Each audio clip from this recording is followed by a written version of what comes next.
आज हम पढ़ेंगे होम्योस्टेसिस इन ह्यूमन। ह्यूमन में होम्योस्टेसिस जो है उसको मेंटेन रखने के लिए हमारे पास तीन ऑर्गन होते हैं, दैट इज स्किन। जैसे कि आपको नजर आ रहा है, यहाँ पे हमने मेंशन भी किया है, स्किन है हमारे पास। इसके अलावा जो है हमारे पास लंग्स होते हैं और the third one is kidney.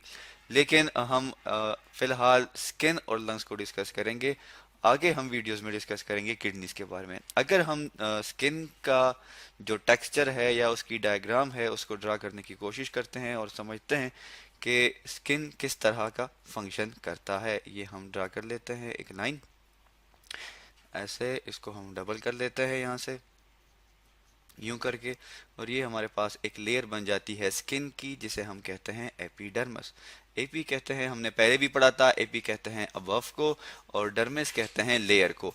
Epidermis जो है ये स्किन की सबसे आउटर मोस्ट लेयर होती है। इसको हम यूं ड्रा कर लेते हैं जैसे, दैट इज एपिडर्मिस। ये हमारे पास है एपिडर्मिस। ठीक है जी। अब अगर आप देखें तो आपकी जो स्किन, आपको जो अपने स्किन की सबसे बाहर की लेयर नजर आती है जिस पे हेयर्स होते हैं, उसे हम कहते हैं एपिडर्मिस। तो अब हम हेयर भी ड्रा कर लेते हैं दूसरे कलर से, जैसे कि हमारे पास ये वाला है, ये हमारे पास हेयर बना।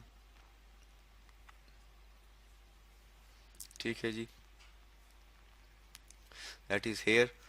अब अगर हम देखें तो हमारा इंसानों में डिफरेंट कलर के जो हैं लोग पाए जाते हैं। कुछ का कलर जो है वो सांवला होता है, किसी का रंग जो है वो थोड़ा डार्क होता है। तो उसकी वजह क्या है? उसकी वजह ये है कि एपिडर्मिस के बिल्कुल नीचे एक लेयर मौजूद होती है जिसे हम कहते हैं मेलानिन। मेलानिन क्या करते हैं? मेलानिन का ये फंक्शन है कि ये बेसिकली स्किन को पिगमेंटेशन देता है। पिगमेंटेशन का मतलब ये है कि ये स्किन को डिफरेंट कलर देते हैं। हम इसको ड्रा कर लेते हैं, ये लेयर, ये हमारे पास क्या है? That is melanin. ये एपिडर्मिस के बिल्कुल मेलानिन की लेयर है, बिल्कुल नीचे होता है एपिडर्मिस के। अब अगर देखा जाए तो हमने यहाँ पे एक चीज ड्रॉ की है, इसको मैं इंसर्कल कर लेता हूँ विद दिस कलर। ये हमारे पास है, इसको हम कहते हैं जी, इसे हम कहते हैं स्वेट ग्लैंड्स। नहीं सॉरी, इसे हम कहते हैं ऑयल ग्लैंड्स।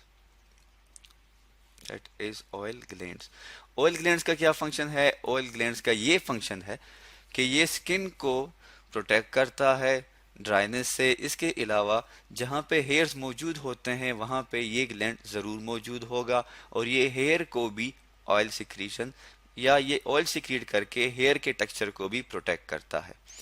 अब अगर हम देखें तो अगर हम बात करते हैं एपिडर्मिस की, तो एपिडर्मिस जो है ये इसके आउटर लेयर है और इसके पास किसी भी किस्म की कोई ना ब्लड वेसल्स हैं, कुछ भी नहीं है। लेकिन एपिडर्मिस के नीचे जो हिस्सा है, जो कि यहाँ से आगे शुरू होगा और हम इसकी फर्दर, इसमें जो ऑर्गेनेलिस जो चीज़ें मौजूद हैं वो डिस्कस करेंगे, ये है हमारे पास डर्मिस। डर्मिस जो है एपिडर्मिस के बिल्कुल नीचे होती है और इसमें हमारे पास पाए जाते हैं, दैट इज मेलानिन की लेयर पाई जाती है। इसके अलावा हमारे पास ये ऑयल ग्लैंड पाए जाते हैं और एक इसमें हमारे पास पाए जाते हैं, हम कहते हैं स्वेट ग्लैंड्स। तो वो भी ड्रॉ कर लेते हैं यहाँ से यूं करके, जिसकी ओपनिंग जो होती है वो एपिडर्मिस में होती है। अब स्किन जो है इन स्वेट ग्लैंड के थ्रू ही कंट्रोल करते हैं हमारे बॉडी के किस चीज़ को जी, टेम्परेचर को कंट्रोल करते हैं। इसके अलावा अगर देखा जाए तो स्वेट ग्लैंड जो है इनका फंक्शन ये है कि जब स्वेट रिलीज होती है तो वो कूलिंग इफेक्ट जो है वो शो करती है बॉडी के। इसे हम लिख लेते हैं स्वेट ग्लैंड। इसके अलावा स्वेट के साथ साथ जो है हमारी बॉडी से रिलीज होता है यूरिया, साल्ट, यूरिक एसिड, ये सारे जो हैं स्वेट ग्लैंड के थ्रू रिलीज होते हैं। इसके अलावा ये क्या करता है? इवापोरेशन ऑफ वाटर करता है, जिसकी वजह से हमारे पास जो है, जिसे हम कहते हैं कि कूलिंग इफेक्ट, मतलब ये है कि बॉडी से जो टेम्परेचर, जो इंटरनल टेम्परेचर है वो मेंटेन हो जाता है। अब मोस्टली हमने देखा है कि टेम्परेचर को तो इसने रेगुलेट कर लिया। अब इसके अलावा ये है कि यहाँ पे चूंकि डर्मिस में हमारे पास ब्लड वेसल्स भी मौजूद होती हैं। अगर हम इसको ड्रा करें तो यूं करके हम इसे ड्रा करते हैं ब्लड वेसल्स को ऐसे। ये ब्लड वेसल्स जो हैं ये हेयर के साथ भी कनेक्टेड होती हैं क्योंकि हेयर ने ग्रोथ करनी होती है। और इसके अलावा जो है स्किन, जब हमें डीप कट्स लगते हैं तो जो ब्लीडिंग होती है that is because of that blood vessels. हम इसे लिख लेते हैं, ये हमारे पास ब्लड वेसल्स हैं। ठीक है जी। जो कि हमारे पास आर्टरीज एंड वेन्स होती हैं। इसके अलावा जो है हम ये कहते हैं कि एक फिनोमिना पाया जाता है स्किन में, से हम कहते हैं गूस बम्प्स। गूस बम्प्स क्या है, बेसिकली इसका फंक्शन क्या है, इसके बारे में हम ये जानते हैं कि गूस बम्प्स जो हैं यह सॉर्ट ऑफ एक लेयर बना लेते हैं। यहाँ पे एक मसल्स होते हैं जिन्हें हम कहते हैं एरेक्टर पेलाई मसल भी हम इन्हें कहते हैं, लेकिन वो हम लार्ज लेवल पे जब हम पढ़ते हैं तब हम उसे ये नाम यूज़ करते हैं। फिलहाल हम इसे मसल्स के नाम से ही पढ़ लेते हैं। मसल्स होते हैं, ये मसल्स क्या करते हैं, ये कॉन्ट्रैक्ट करते हैं। जब ये कॉन्ट्रैक्ट करते हैं तो हमारे बाल जो होते हैं स्किन के ऊपर जो मौजूद होते हैं वो बिल्कुल इरेक्ट हो जाते हैं। इरेक्ट होने की वजह से हम ये कहते हैं कि वो इरेक्शन को हम क्या कहते हैं, जब ये बाल इरेक्ट हो जाते हैं उसे हम कहते हैं गूस बम्प्स। गूस बम्प्स जो है इसे हम उर्दू में कहते हैं रोंगटे खड़े हो जाना। इसके अलावा जो है ब्लड वेसल्स के बिल्कुल नीचे हमारे पास एक लेयर मौजूद होती है फैट्स की, जो कि डर्मिस में ही आ जाते हैं, जो कि डर्मिस का ही पार्ट है। उसे हम ड्रॉ कर लेते हैं यहाँ पे यूं करके, ऐसे ब्लॉक्स की शक्ल में ये फैट्स मौजूद होते हैं। और ये क्या करते हैं, ये स्किन को इंसुलेटर बना देते हैं टेम्परेचर के लिए। ये हमारे पास फैट सेल्स मौजूद हैं, इसको हमने ड्रॉ कर लिया, और ये हमारे पास फैट सेल्स, और दे वर्क करते हैं एज ए इंसुलेटर। तो हम ये कह सकते हैं कि स्किन जो है इसके हमारे पास, एक बार इसको ओवरव्यू कर लेते हैं। हमारे पास इसके दो लेयर हैं, एक का नाम है एपिडर्मिस जो कि हमारे पास ये है, जो कि सबसे आउटर लेयर होती है। इसके बाद हमारे पास डर्मिस है जिसके नीचे, एपिडर्मिस के नीचे पाई जाती है।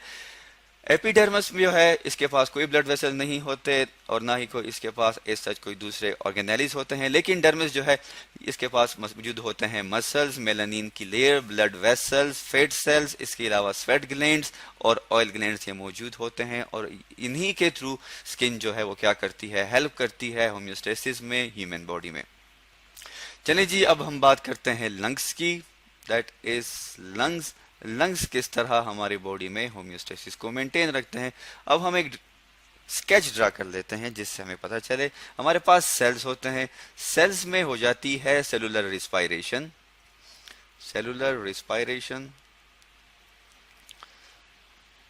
सेलुलर रिस्पायरेशन होने के बाद हमारे पास जो है, हमें पता है कार्बन डाइऑक्साइड जो है वो प्रोड्यूस हो जाता है। कार्बन डाइऑक्साइड जब प्रोड्यूस होगा तो अब बॉडी ने इसको एलिमिनेट करना है। किस तरह एलिमिनेट होगा, सेल से सेलुलर रिस्पायरेशन हुई, कार्बन डाइऑक्साइड की प्रोडक्शन हुई। ये कार्बन डाइऑक्साइड जो प्रोड्यूस होता है तो ये हमारे पास टिश्यू फ्लूइड्स में आ जाता है।